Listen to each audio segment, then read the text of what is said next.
Well, by now you probably don't need me at all to finish this movie. I won't. My part of it is going to be less and less, and most of our time is going to be watching the movie. But there are still some things that I can say, I think, that can help you appreciate it a little bit more. Let's look back on what you just saw. What a quick reversal.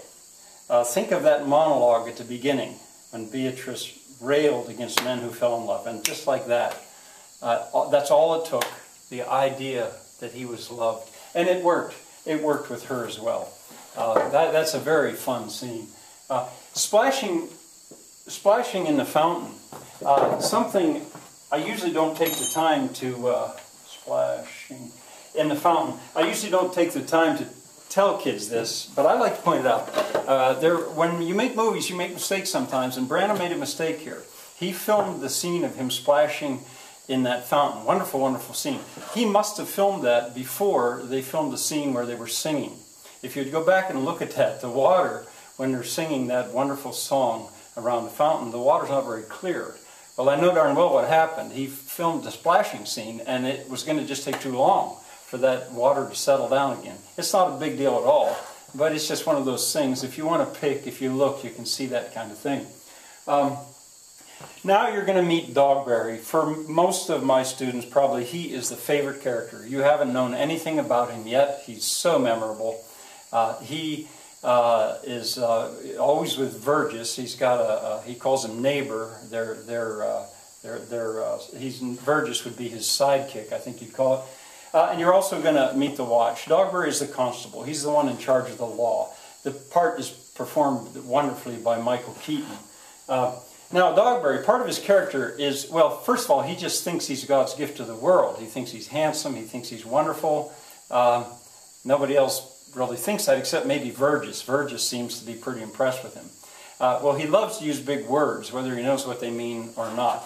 Those are called malapropisms. Malapropism. That term comes from a Charles Dickens character, Mrs. Malaprop, I think was what her name was, that she kept wanting to use these big words and she was using them wrong. Tedious. He's going to use that word at one point. Leonato's going to tell him he's tedious.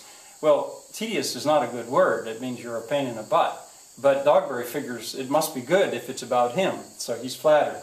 And you could listen to what he does with tedious. A lot of the time, if you listen closely to what Dogberry says and you didn't understand it, that didn't make sense. Well, that's probably, it doesn't make sense because he's using the words in a wrong way.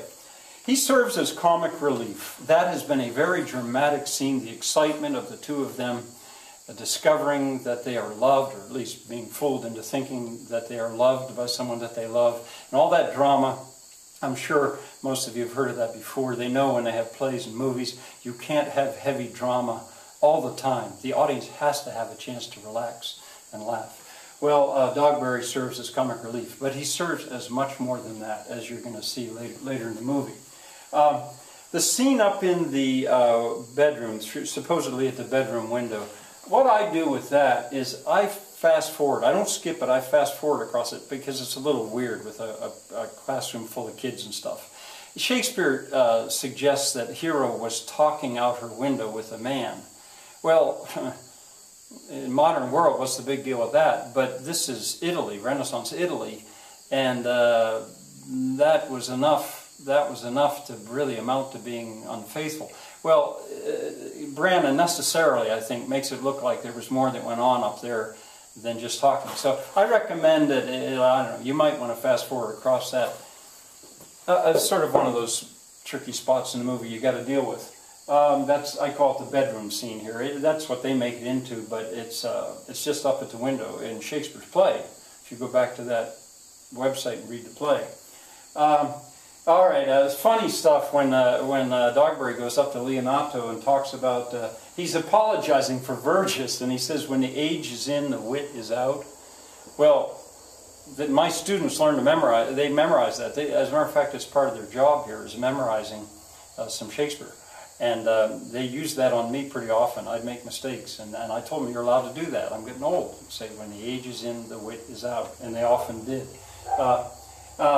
My dog is barking because my neighbor's coming up the lane with a truck, but I think I can make it to the end of this without too much noise. At one point, Leonato says he comes too short of you. Well, this is a bawdy joke coming. He says, ah, gifts that God gives.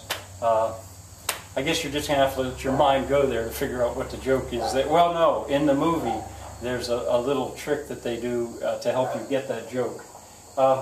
I guess finally, when the wedding bells ring at 60th minute, 46 seconds, there I would like you to stop. Tuesday, you're invited to a wedding. There's going to be a wedding. I can't prevent you from going and watching the whole movie this weekend. I'd rather that you didn't. Here in the United States, Monday is a holiday. It's Labor Day. There's no school. And I'm taking this course and lining it right up with a public school year. So I won't be teaching anymore, no more videos until Tuesday. So happy viewing. I hope you come back. It's been fun for me.